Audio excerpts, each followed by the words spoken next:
let's see, should I start? Okay, I did write some things, so I'll just start through that so you can hear about that. Okay. Thanks for being here, everybody. I really appreciate that, and I'd like to thank you, Susan, for having me here, and your team have done such an excellent job promoting the work and all the online platforms, and I'm really excited to share my journey, the inspirations behind my work, and the insights into my latest series, Outsider. Art has a remarkable way of connecting us, transcending boundaries, and sparking conversations. I believe that by sharing our stories, we deepen our connections with one another. So let's first dive into my artistic evolution and explore how I got here. I was born and raised in Rochester, New York, and I have a very talented family full of artists, photographers. My dad was a photographer, jewelers, and carpenters. As a child, I encountered a profound affinity for visual art. My path to becoming an artist began when I was just in 2nd grade, and I discovered my love for drawing, sketching everything from my pets, people, landscapes, and everyday objects. This was way before cell phones and computers, and I remember the joy of just bringing my imagination to life on paper. That early passion has stayed with me, evolving as I grew. I went to high school in New York, and I was fortunate to have like a team of art teachers who acknowledged my proficiency. And as a result, I acquired college credit during high school while attending art classes at Nazareth College. A pivotal moment came during high school when my parents took me to an art show by their friend, Charlie Clough, and he is big time. He's in like 70 art museums. His work is just very vibrant and abstract. He's incredible. I strive to reach some type of status like this. His art was so alive and full of energy, and in that moment I realized that art might be a viable career for me. I entered college with the goal of becoming an artist, but societal expectations in the early 90s nudged me towards a degree in technology. Anyone remember the Apple IIci? Every semester I tried to get into painting classes and welding and sculpture, but the classes were always full. Hi. Hi, sorry. We were just talking about your lovely flowers. Thank you for being here. But I did get plenty of fine art classes and other disciplines. At Buffalo State University, I was inspired by my color theory professor, Bonnie Gordon-Fall. I'm gonna name drop some people because they really kind of changed the course of my artistic career. She welcomed experimentation in class, so we just did so much color mixing and color theory, and I really enjoyed that. Buffalo's flourishing art scene, rich history, diverse culture, the Albright Knox Art Gallery, Birchfield Penny Art Center, and Hall Walls, all these places created a haven for me to learn and grow. I graduated with a Bachelor of Fine Arts and a minor in Visual Communications, and this blend of art and technology has significantly shaped how I approach my work today. So after graduating from college, I moved to Oklahoma in 1997, and I began my professional career as a graphic designer, and I kind of put art to the side. So my first job, I worked in the music industry, creating albums, CD covers, video covers, and then on to an advertising agency, doing some graphic design, production, and marketing. And then I spent some time working in the corporate world at Century Martial Arts. So I got to work creating ads with Chuck Norris and Bruce Lee, which was really cool. And I met my husband, who isn't with us today because he's busy working, but his good buddy is here, Lance. They had a band together, which was really cool. We used to have so much fun going out to see live music and watch you guys perform and stuff. It was so cool.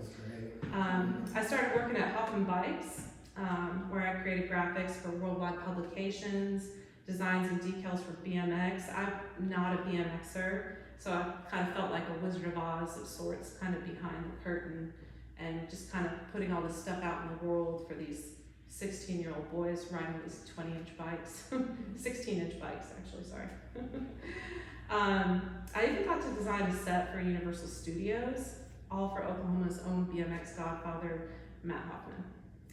So while computers were my creative outlet and I enjoyed it, drawing and experimenting with painting remained my favorite hobbies. I felt that was my true calling. I started making paintings for my own home, and then friends would come over and ask me to create something for their home. And at the time, I thought I'd never accept money for my art, but my friends would not allow me to do that. So eventually, I started collecting some money, and I thought I might be able to generate some type of income with this art, which is an interesting thing for artists, I think, but I had to kind of wrestle with that for a little while, and then I got comfortable with it, but when you go from making art from pleasure to making it a business, it's kind of this crossover. So I went along this way, showing my art in retail spaces, coffee shops, doing live painting demonstrations. I did murals, window storefronts, just about anything, just trying to see where I could fit in and how I could keep making art on the side. And then the turning point in my journey came in 2011 when I met Christie Owen. We co-founded a women's art group called Fringe, and Christie is an amazing metal sculptor, and I have your beautiful jewelry on today. You really made a big impact on me, bringing me into the world of sculpture, and having that women's art organization was just really pivotal for me. So Fringe, we ran for almost a decade. And I was also curious about sculpture, so you introduced me to David Phelps and brought me into his sculpture studio. And I was an apprentice there, and that was really transformative for me because I got to see what it takes to maintain a studio practice and even create metal and wood sculptures of my own. I was very curious about that, and it was very cool to be able to operate these power tools, and it just was very empowering. So from there, I went on to curating art shows at Verbode for nearly 5 years, and that included so many of Oklahoma's favorite artists. I had a solo exhibition at Oklahoma Hall of Fame, permanent installations at Thunder VIP Lounge, recently a large commission at BC Clark and Classen Curve. And then, the social media really helped me promote myself. And one day I was contacted by a gallery in New York City on 5th Avenue. So I've been with them for a number of years, and they've taken my art all over the world to art fairs, shows in Palm Beach and multiple countries outside the US. And it's just been really cool, and at some point I'll have a show up there, probably not this year, but maybe next year. So crazy cool things have happened to me too, like I have my paintings on Better Call Saul and Tulsa King, thanks to Susan, so that was really neat. And today, I'm here an artist at 1515, and I just think this is the best private gallery in Oklahoma. Yeah, you've done a great job. I'm currently working on multiple commissions, and the current one that I'm doing right now is for the Phillips Murrah building in Midtown, and it's an 18-foot long by 4-foot long Sugar Mountain style painting that Fitzsimmons Architects, it's kind of cool, they pretty much drew it for me. They like rendered it for me, so I just have to make it now, and I've been working on it, but they want it soon, so I've got to get back in the studio right away. So let me take you to the studio. Basically, my daily routine just blends practical tasks with creative exploration.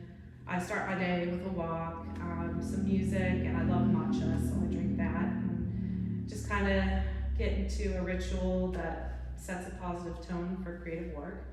And once I'm in the studio, I just kind of immerse myself in ongoing projects, sometimes just mark making or color mixing, experimenting with different ideas.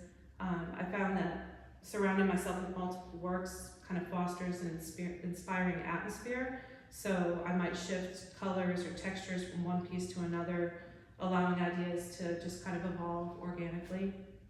So, of course, I have to handle the digital side of being an artist, updating my website, managing social media, and running out for supplies.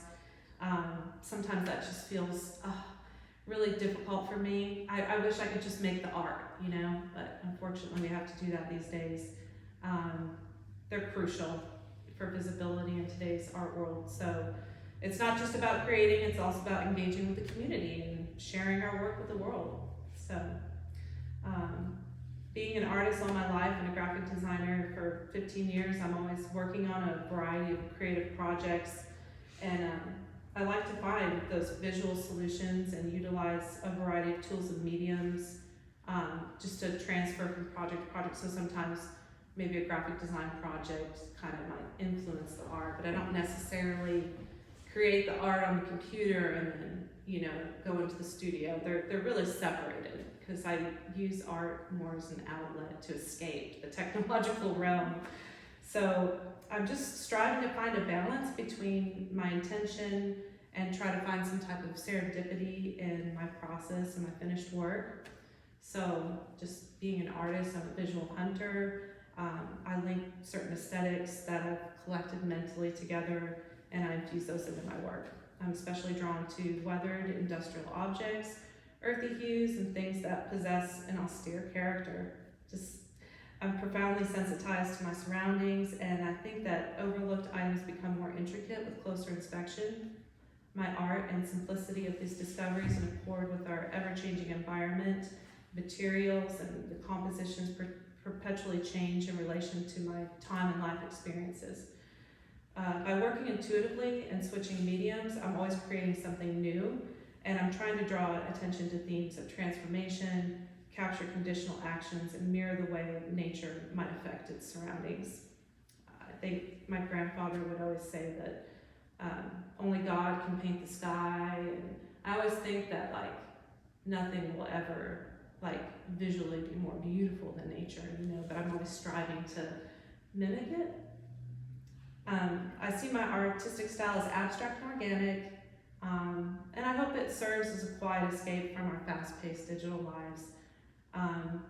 So in this new body of work, I drew inspiration from the shifting colors of the seasons, and I aim to capture those fleeting moments, like when the sunlight filters through the branches, the way icy snow is reflecting in the sun, the lush greens and darkness and shade of the forest, the shallow waters and sandbars in the ocean, relaxing on a sandy beach, the coziness of a bonfire and the deep hues of our lakes, and even the pavement and highways of traveling on a road trip. Like, we've been on some really great road trips. Thank you so much for taking me on those. So this body of work is a reminder to slow down and appreciate and preserve those meaningful moments that can easily be forgotten or overlooked in our daily lives. So yeah, when it comes to materials, I'm just pretty much using acrylics right now, and it's really cool because it dries really quick and it allows me to experiment, and I just find it convenient and exhilarating. And it's not as messy as sculpture and not as difficult as sculpture. It's definitely easier, maybe not mentally, but physically, you know, it's exhausting. Sculpture is exhausting. It's so cool though. But I've kind of stepped aside from that. So I use pastels, pencils, oil crayons, and even sand to enhance the texture. And I think maybe I'm still trying to make sculpture because I like that relief. I like the texture, you know, I like the tactile, you know, feeling of making those things. So I'm just always trying to push myself, learn something new, and just keep evolving. My work is just crafted with the intention that less is more, and I find simplicity very calming and easier on my eyes. So my approach to color and composition is really intuitive, and I just let the materials guide me. I just respond to my emotions and my experiences. Sometimes I have an idea in mind. Clearly with these 4 pieces here, I really had intention here. I knew I wanted to do a gradient and a square. But however, like on some of these other pieces, you know, maybe I just had to start by painting that canvas a certain color, and then what does it need next, you know, and just try to go with my intuition a little bit there. So, there's no aspiring artists here, so I don't really have advice for anybody aspiring to be an artist, but I just feel like for me, I just want to trust my instincts, and I have learned not to shy away from failure because I feel like there's so much failure in my studio. Like, I made so many accidents and so many mistakes. So a lot of my work is a result of maybe covering up that mistake. I don't like that, or maybe even sanding or subtracting something off to reveal what was underneath. And kind of it's just, sometimes it's very intentional and sometimes it's so exploratory. So, but there are so many mistakes, and each setback just kind of leads to new discoveries and growth, even though sometimes it feels pretty painful. But it's part of my artistic journey, I guess.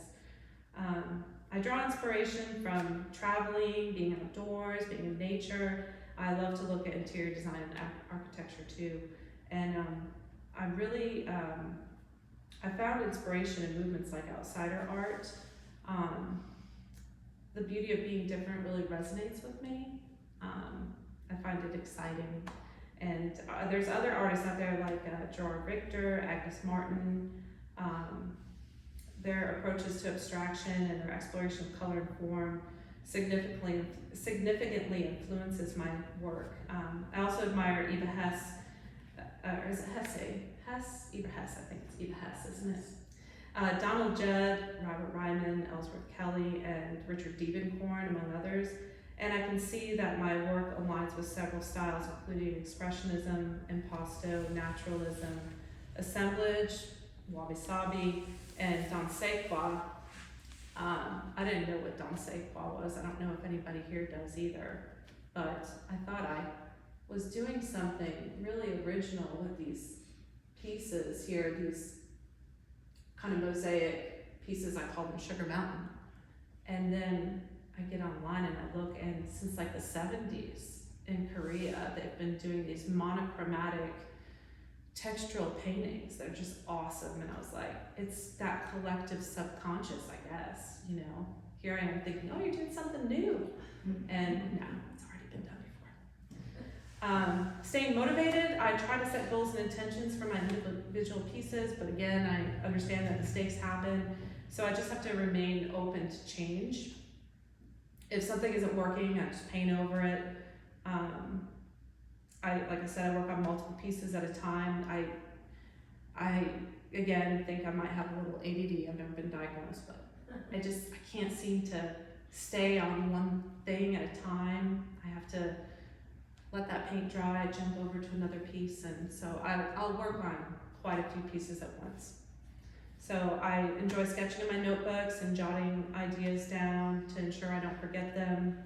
I feel like I want to get better at executing these ideas instead of thinking about them so much, because sometimes I have an idea and it'll sit there and I'll mull that over for so long that nothing happens. So I'm trying to be more reactive to that, and really, if I have an idea, execute it.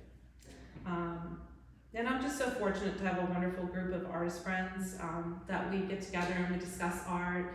Christy, Bina's, Katie, and our little lunches that we have with Mary, and you know, that's perfect. And just the other night, being surrounded by so many amazing fellow artists here just is, I don't know how to explain it. It's just therapeutic. It really is.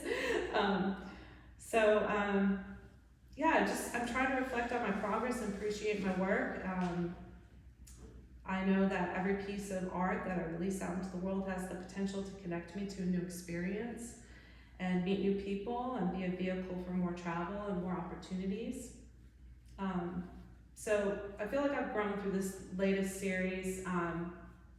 It's allowed me to delve into abstract forms and experiment with some new techniques. I started doing these collages. I've never really done collages before, maybe with like modeling paste, or not modeling paste, but what is that, Mod Podge?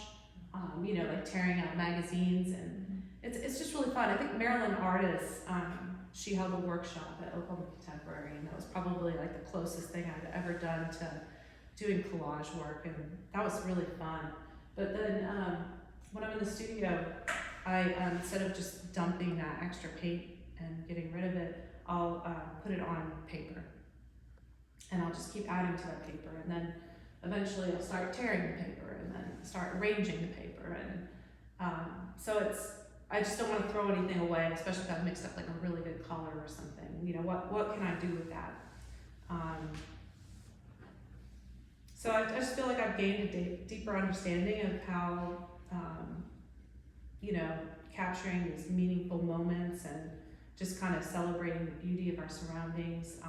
It's just been a great experience that's helped me keep evolving to make more art. And yeah, so there's just a lot of duality in this title. One, outsider, just being outdoors. It's very important for me. I have to get daily sunlight. I spent probably way too long like being indoors, hacking away at a computer and not getting enough sunlight, and kind of like hunched over, and you know, being in the studio, I feel like alive. I feel like a human being. Like this is what human beings should be doing, something with their hands instead of typing away at a computer and looking at our phones and scrolling. So also just being an outsider with the approach to art making. So when I was in college, like I said, I didn't get a chance to take these fine art painting classes, which I've discussed with you and would love to take your class. I'm going to take my first Alla Prima class online with Sarah Sedgwick, and she just does these delicious still lifes, and she's just great. So for $100, I can take an online painting class. She gave me all the materials, and I can do that in my own time. So I just am so excited to make a mark and leave it and see, you know, what that feels like. So so I'm gonna pursue that direction. So it's interesting because I started with the foundations. You know, you have to learn the foundations in art, shade, value, color. I have those basic foundations from high school and college, and then you know, I've drawn portraits and animals and people and landscapes, but it's like then I went on this abstract journey, and I don't know if it's a result of doing sculpture, and because sometimes sculpture is geometric or something, and then the graphic design, so it led to this. But hopefully one day I will be like a plein air painter, you know, and I'll be out there, you know, I don't know where I'm going, but I have these ideas about how to evolve, hopefully. And I think the outsider art movement's really cool. It offers a unique perspective that allows me to challenge accepted norms and discover new opportunities. It's about listening to my inner voice, embracing my own individuality, and not trying to conform to everybody else's expectations, because I've done some commissions and they can be brutal. Like just trying to make sure that, you know, they love what they're seeing. You know, it's a difficult thing to do. So it's a interesting dance.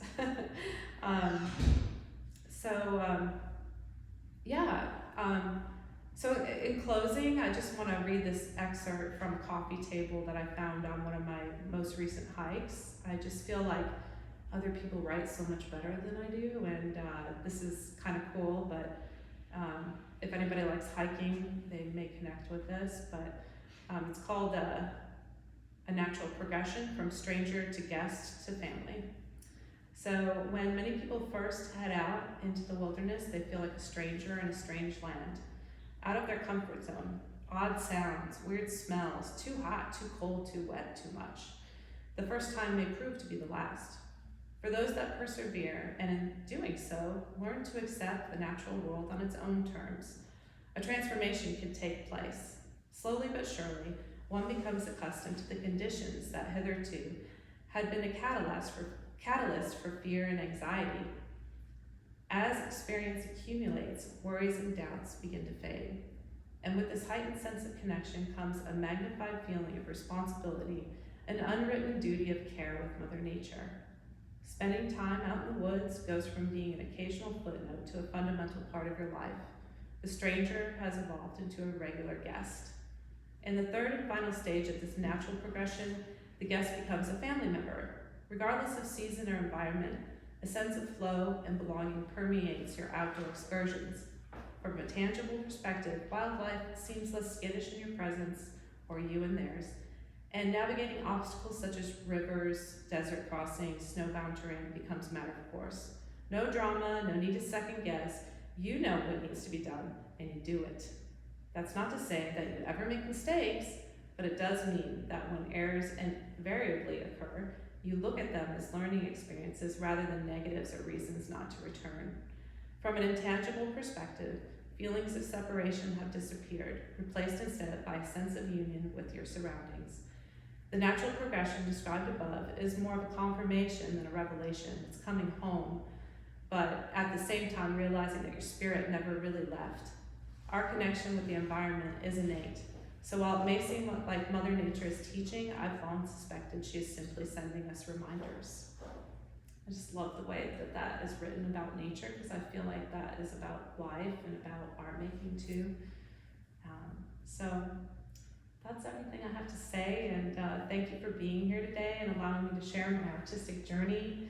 And I hope that my talk inspires anyone here to explore outside of their comfort zones and maybe be an outsider themselves in the art world or in any capacity. So I just want to celebrate our unique experience and push our creative boundaries together.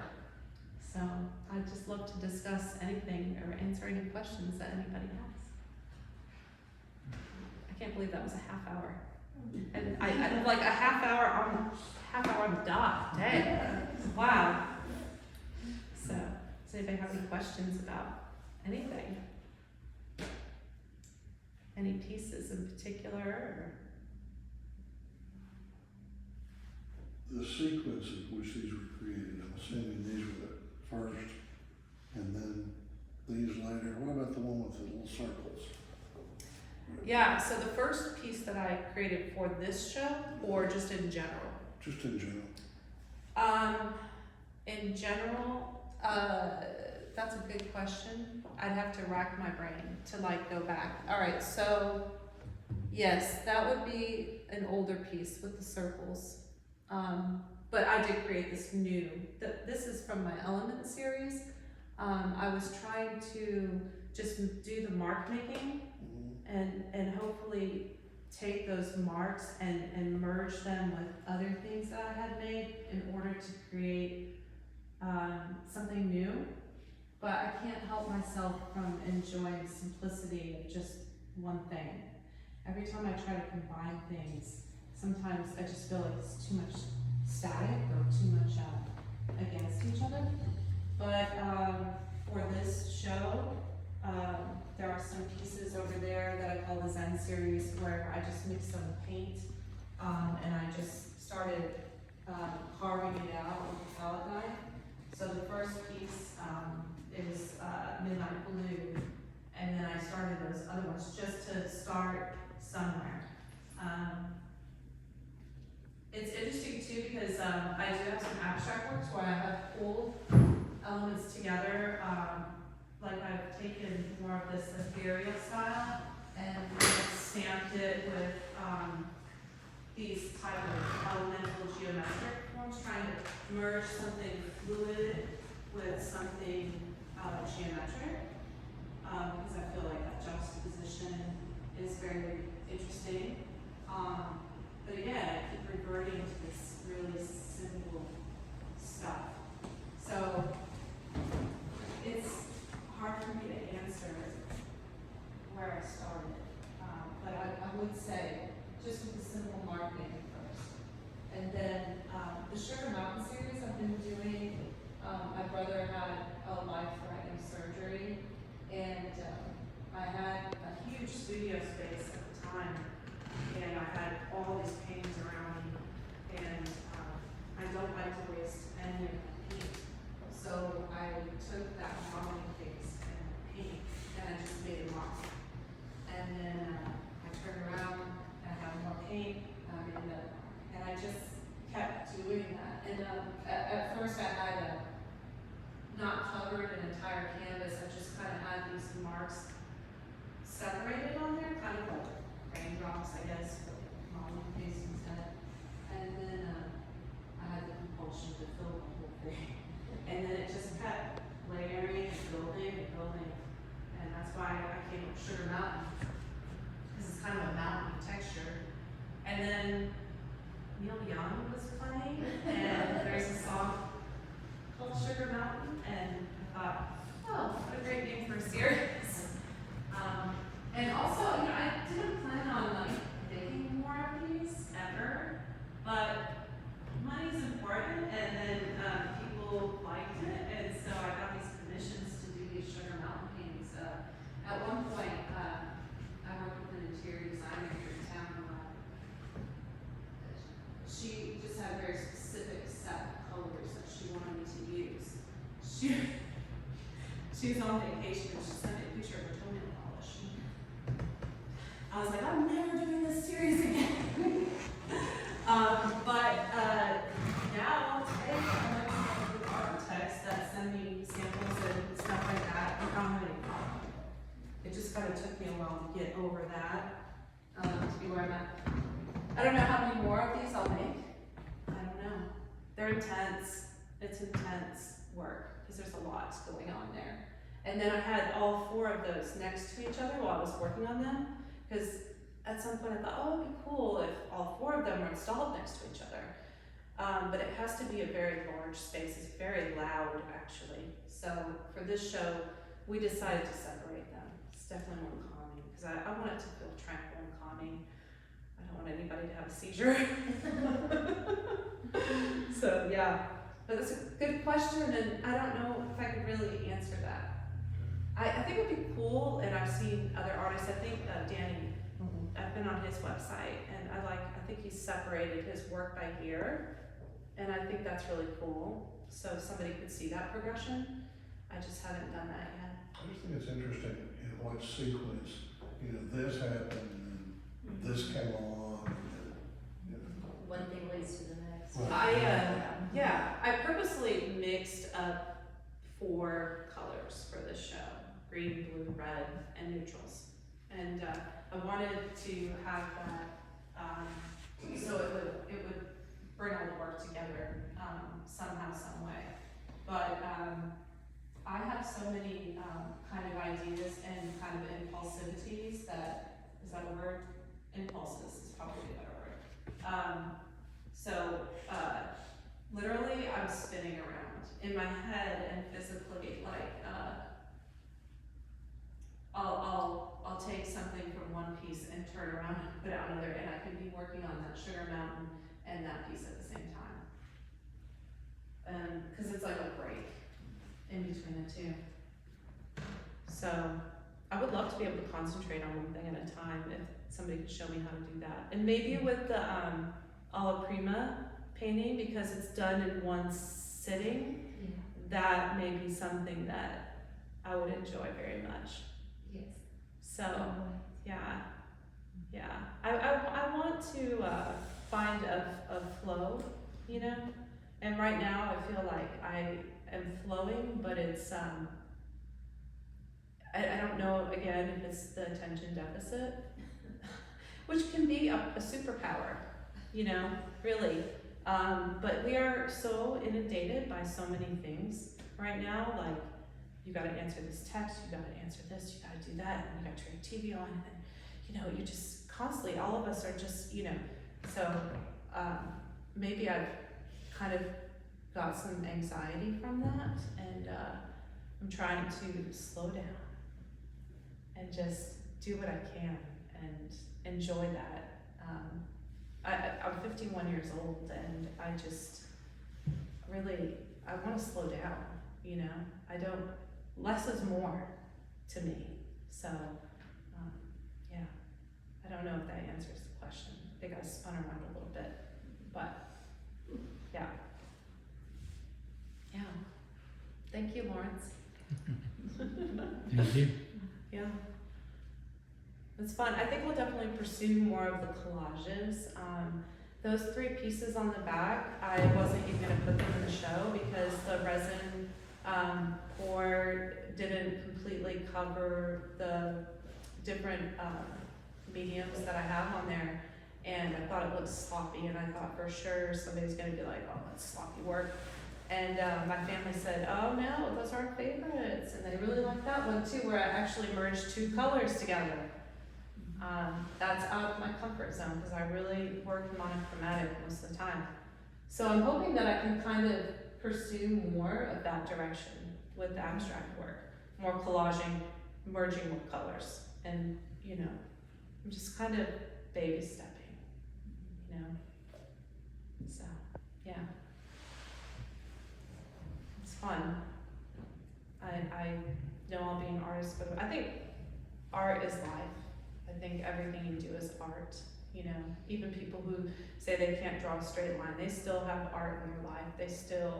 Their life is still an art form, because you're expressing yourself, and I'll always be an artist in some form or another, you know. So, yeah, it's fun. Any more questions?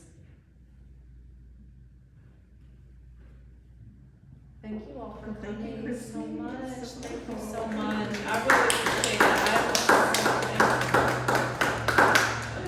It's a little nerve-wracking to do an artist talk, because I feel like I'm over here and you're over there. Like I'm definitely better like one-on-one, you know? So at least I didn't have to stand behind a podium, and I had this nice comfy chair, so That's great. yeah. Thank you so much.